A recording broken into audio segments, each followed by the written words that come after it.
नमस्कार मित्रों, कैसे हैं आप। तो एसएससी जेई 2025 को टारगेट करते हुए अपन सर्वेइंग पढ़ रहे थे, जिसमें आज से अपन देखेंगे टैकोमेट्रिक सर्वेइंग।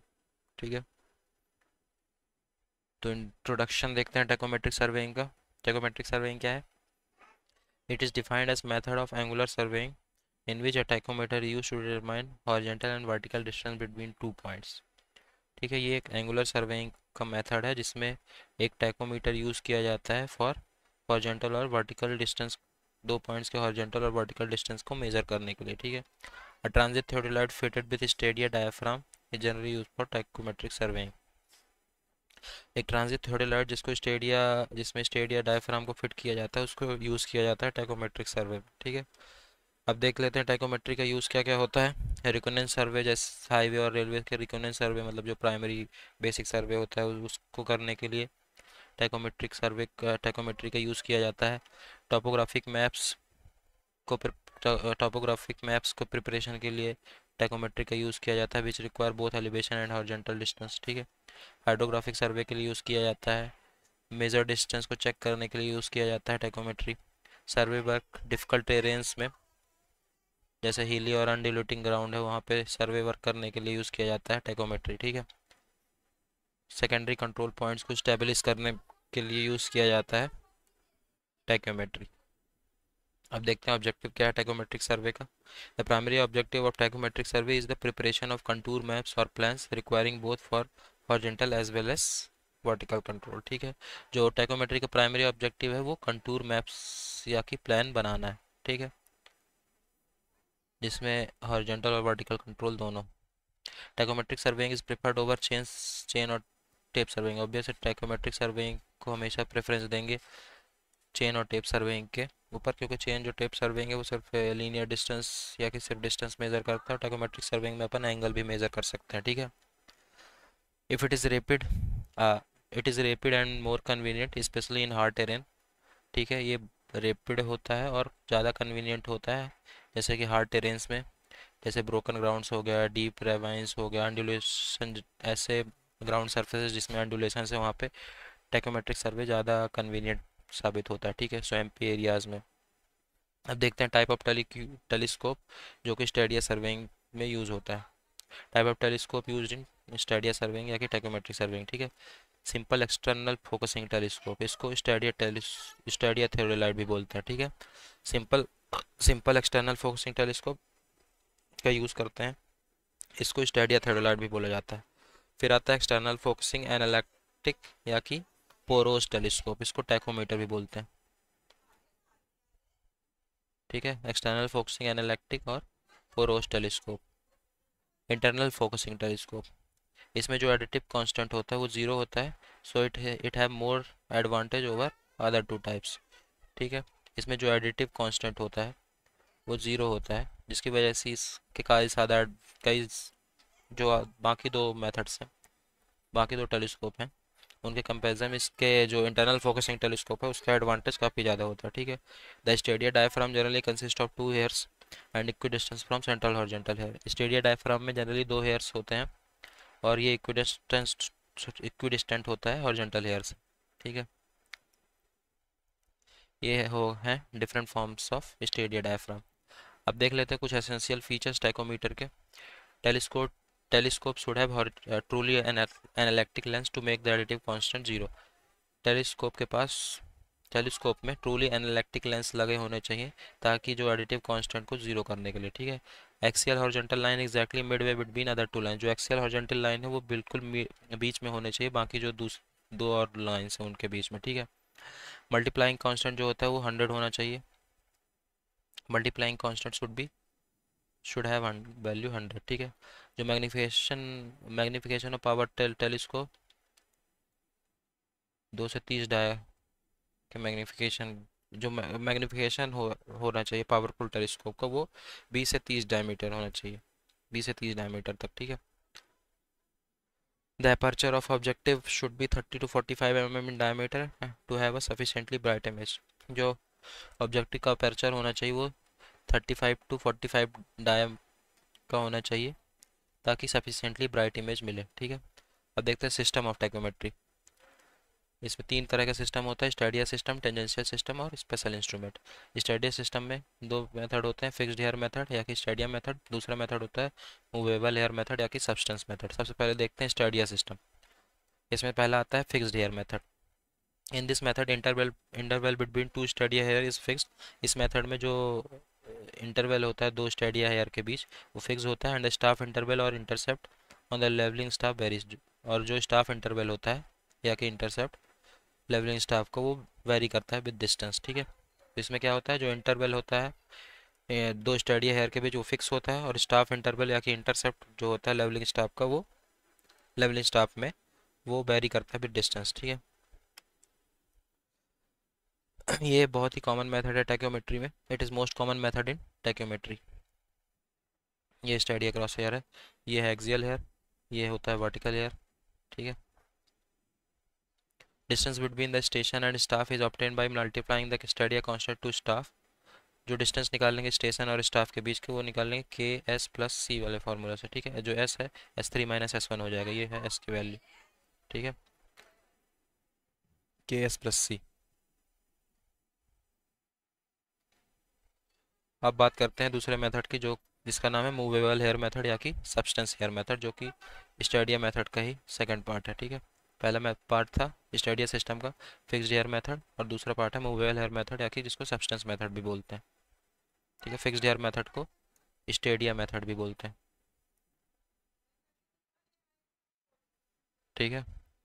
दूसरा मेथड है मूवेबल हेयर मेथड जिसको सबटेंस हेयर मेथड भी बोलते हैं, ठीक है।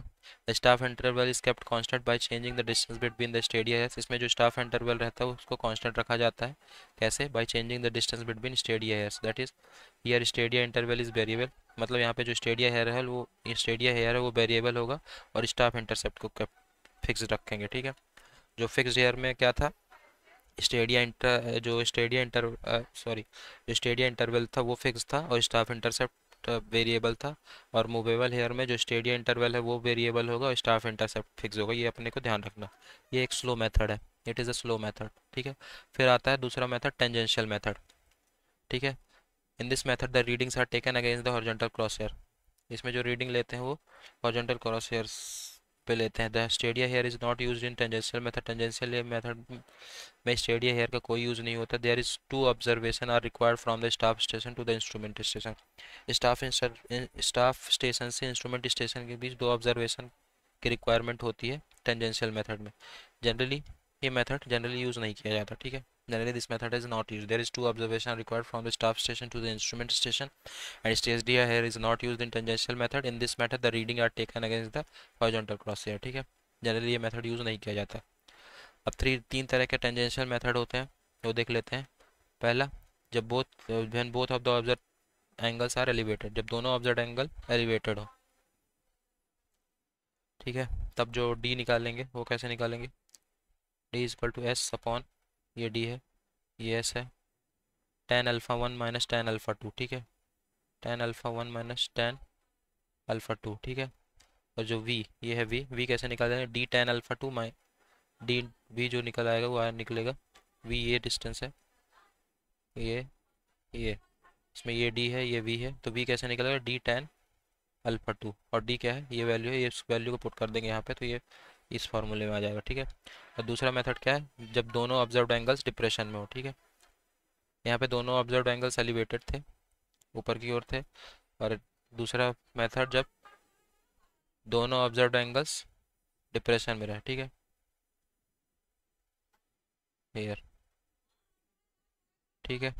इसमें जो डी है S/tan α2 - tan α1, ठीक है। और जो वी होगा वो कैसे निकलेगा, d tan α2। एक सेकंड थोड़ा रफ कर लेते हैं।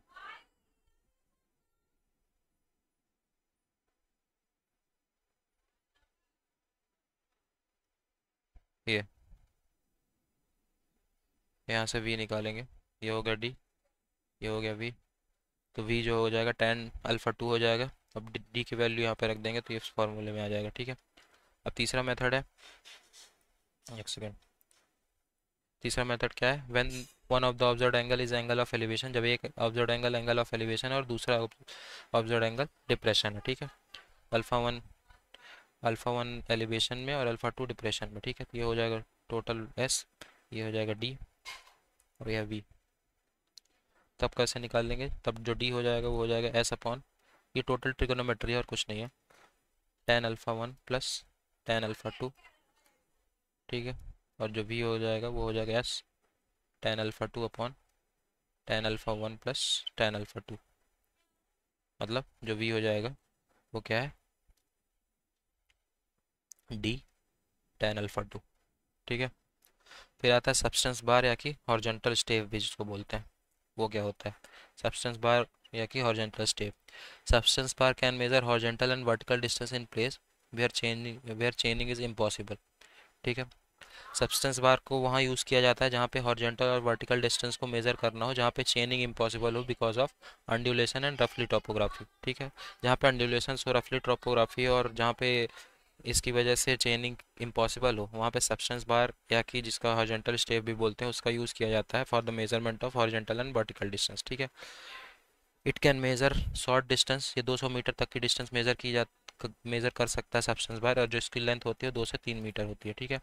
फिर आता है स्टेडिया रॉड, जिसको वर्टिकल स्टेप भी बोलते हैं। सब्सटेंस बार को हॉरिजॉन्टल स्टेप बोलते हैं और स्टेडिया रॉड को वर्टिकल स्टेप बोलते हैं, ठीक है। It is graduated rod used with an instrument having stadia here to measure the distance from the observation point to the place where the rod is positioned, ठीक है।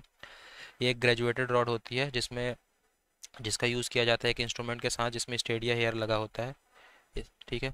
इसका use किया जाता है डिस्टेंस मेज़र करने के लिए, कहाँ से, ऑब्जर्वेशन पॉइंट से उस प्लेस तक जहाँ पे ये रॉड पोजीशनड है, ठीक है, जहाँ पे स्टेडिया रॉड पोजीशनड है, ठीक। तो क्या है ये, it is graduated rod used with an instrument having stadia hair to measure the distance from the observation point to the place where the rod is position, ठीक है।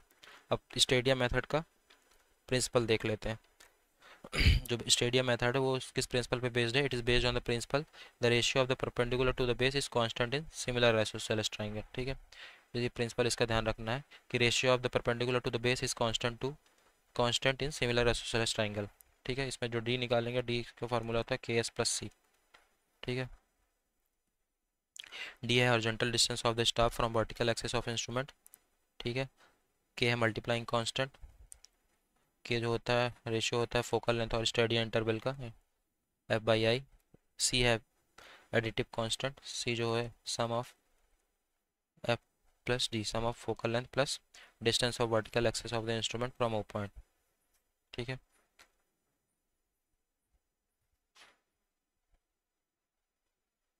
ये आई स्टेडिया इंटरवल, ऐसा है स्टाफ इंटरसेप्ट, ठीक है। Note है, multiplying constant depends upon the magnitude of the angle. If the angle made equal to 34 degree 34 minute 22 second then multiply constant is obtain 100, ठीक है। मल्टीप्लाइंग कांस्टेंट जो है वो डिपेंड करता है एंगल के मैग्नीट्यूड पे, ठीक है। अगर एंगल 34 मिनट 22 सेकेंड होता है तो जो मल्टीप्लाइंग कांस्टेंट है वो 100 हो जाएगा, ठीक है, तो 100 मिलेगा। अब देखते हैं distance and elevation from staff held vertical and incline side.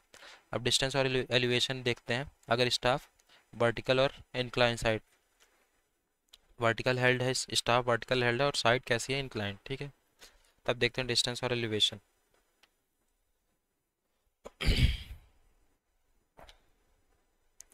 तो ये है इसका डायग्राम जो शो किया गया है,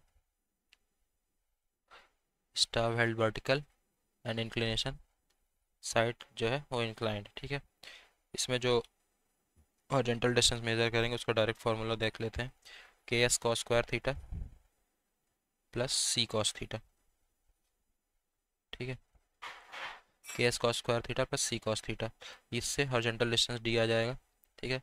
फिर वर्टिकल इंटरसेप्ट अगर वी निकालना है अपने को, ये है वी,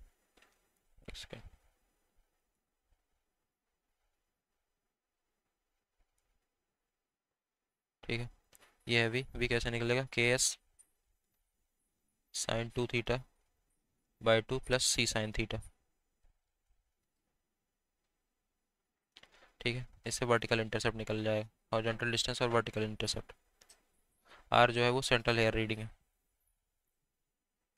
अब देखते हैं distance and elevation formula for staff normal. तो ये है डिस्टेंस और एलिवेशन फार्मूला स्टाफ नॉर्मल के लिए, D equal to K S plus C cos theta plus minus R sine theta. R क्या है, सेंट्रल हेयर रीडिंग। और वी जो हो जाएगा वो हो जाएगा K S plus C sine theta. इन फार्मूलाज को ध्यान रखना है, डायरेक्ट पूछ लिया जाता है। ठीक है, पॉजिटिव कब लेंगे, जब थीटा अपवर्ड होगा, नेगेटिव लेंगे जब थीटा डाउनवर्ड होगा। ठीक है, फिर आता है फर्ग्यूसन परसेंटेज यूनिट सिस्टम।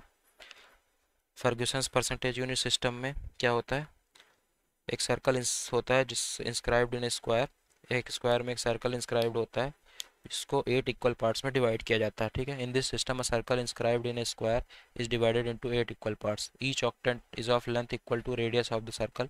हर हर ऑक्टेंट की जो लेंथ होती है वो जो सर्कल की रेडियस होती है उसके बराबर होती है, एंड ये डिवाइड होता है 100 इक्वल पार्ट में। ठीक है, ये इस फिगर में शो किया गया है। ये है फर्ग्यूसन्स परसेंटेज यूनिट सिस्टम। इसमें बस इतना ही ध्यान रखना है जो अपने लिए इम्पोर्टेंट।